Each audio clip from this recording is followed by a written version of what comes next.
Good afternoon. This morning we saw Prime Minister Justin Trudeau go to Toronto and make a speech that was accompanied by no commitment for action, but he was joined by a room full of insiders and former politicians and politicians. And when he was done making his speech, without taking any questions from the media, he kicked them all out of the room and shut the doors. Now, we agree with Justin Trudeau on one thing, and that's that there should be a meeting happening and that the Prime Minister should be there. But that meeting should be here in Ottawa, and it should be right here in the House of Commons, with the 338 members of Parliament who were elected to address the issues that our nation is facing. And what issues could be more important than what is being addressed in the Trudeau performance in Toronto today? The threat of 25% tariffs, the need to put Canada first, to secure our border for Canadians, to break down interprovincial trade barriers, to make sure that we can pass a bring-it-home tax cut for Canadians. That's supposed to happen here in Parliament. Debated on the floor of the House of Commons, studied in the committee rooms in this very building. But the Liberals have decided to put party ahead of country.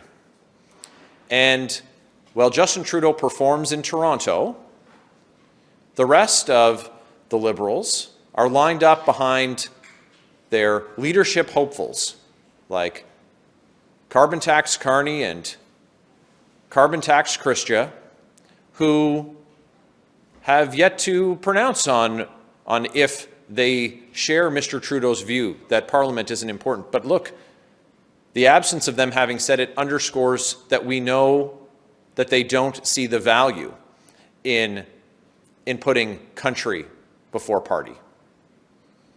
And it's very simple. The steps laid out, the common sense plan laid out by Pierre Poilievre, to be prepared in the eventuality that tariffs are levied, to strengthen our economy by breaking down those interprovincial trade barriers that the Liberals have failed to address over their 9 years, and to make sure that we can make work pay again, to deliver a meaningful, bring-it-home tax cut, and to repeal the damaging policies of the Liberal government that have stopped the development of pipelines, that have stopped the exporting of our natural resources that would help deliver powerful paychecks for Canadians and would help diversify the trade that we're able to do as a country. Look, it's an important time in our country, and the questions that need to be put to Mr. Trudeau can't today because he's gone into hiding behind a locked door. They aren't being put to Mr. Carney because he's in hiding as well. And the last time he was asked if Parliament should be sitting, he ran away. And Ms. Freeland seems equally unconcerned. This is a democracy. Canadians expect that their views and their voices will be heard here in Parliament. And today we're renewing our call for Parliament to be recalled because it should be sitting. Parliament was scheduled to be sitting today. It should be our second week in our winter session, but it was shuttered. These doors were locked by Justin Trudeau when the Liberals decided to put party ahead of country. So let's get back to work. Let's recall Parliament so that we can debate the issues, pass legislation that is going to deliver real action for Canadians where we can put Canada first. Thank you. Is Donald Trump coming after Canada's critical minerals? Do you agree with the hot mic comments made by Prime Minister Trudeau earlier today, suggesting that we should take Donald Trump's threat of Canada becoming the 51st state seriously and implying that Trump wants to control Canada's critical minerals? Dominic LeBlanc, the finance minister, and Justin Trudeau both told Canadians, just down the hall from here actually, that the comments by President Trump were made in jest and were not to be taken seriously. So we've been told for the last several months that these comments weren't to be believed. So now we find ourselves in a situation where they're saying that this sudden crisis has emerged with respect to these comments that for months they've said weren't to be taken seriously.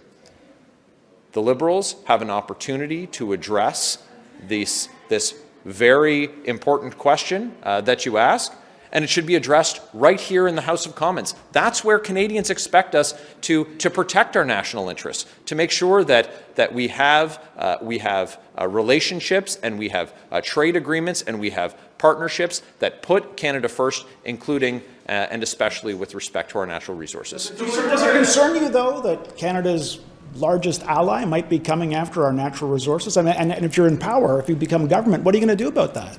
Well, look, we've been told by the people who were at the table that these comments aren't to be taken seriously. That's not the case now. So if it is the case that Donald Trump is coming after our natural resources, what are you going to do about it if you're in government? If the assertion is that Mr. Trudeau was lying, then and that's your assertion, then it should be addressed here in the House of Commons. There were 338 members of Parliament elected. It's absurd that the Liberals have shut down Parliament so the debate can't happen about what we can do to put Canada first. What do we need to do to strengthen our borders? What do we need to do to have robust and diversified trade? And Mr. Poilievre has put forward a very clear plan with respect to strengthening our border, with respect to getting our critical natural resources, critical minerals and natural resources to Tidewater, getting them to market, repealing the legislation that the Liberals have passed that have stymied those efforts. So we've put forward a plan. This is the place that should be debated. Anything that Mr. Trudeau and Mr. LeBlanc have said obviously can't be believed. They've been demonstrated to be lying to Canadians, but that needs to be. The issues need to be debated here in Parliament. That's what Canadians elected us to do. Call back earlier. Is your party to pass that Canada First plan, or is it to vote to bring down the government in a non-confidence vote? We've been very clear that both things can be true. That we're prepared today to see the introduction of, debate, study, and pass legislation that does put Canada first, that secures our border, that breaks down those interprovincial trade barriers, that repeals the anti-resource development legislation that, like Bill C-69 that the Liberals have passed, and ensures that we can pass a bring-it-home tax cut for Canadians. We can address that issue, which the House is supposed to be sitting right now. We could be doing that, and then when that issue has been put to rest, we can deal with the matters of confidence, because Canadians are looking for a new government. They've seen that after 9 years, Justin Trudeau and the Liberals, they can't be trusted to protect Canadians' interests, and that's what should be front of mind for every single elected official and everyone who's running to be Prime Minister. Is what are they doing today to put Canada first? Are they in hiding, or are they prepared to unlock the doors of the House of Commons and let Canada's 338 members of Parliament do their jobs? Do you support the challenge? Do you support the challenge that is going to be heard by the federal court next week, calling on the courts to overturn the prorogation? The House of Commons should not have been prorogued by Justin Trudeau in order to, we believe that Parliament should be recalled in advance of would you like me to answer your question? We think that Parliament should be recalled today. It ought not to have been prorogued to begin with.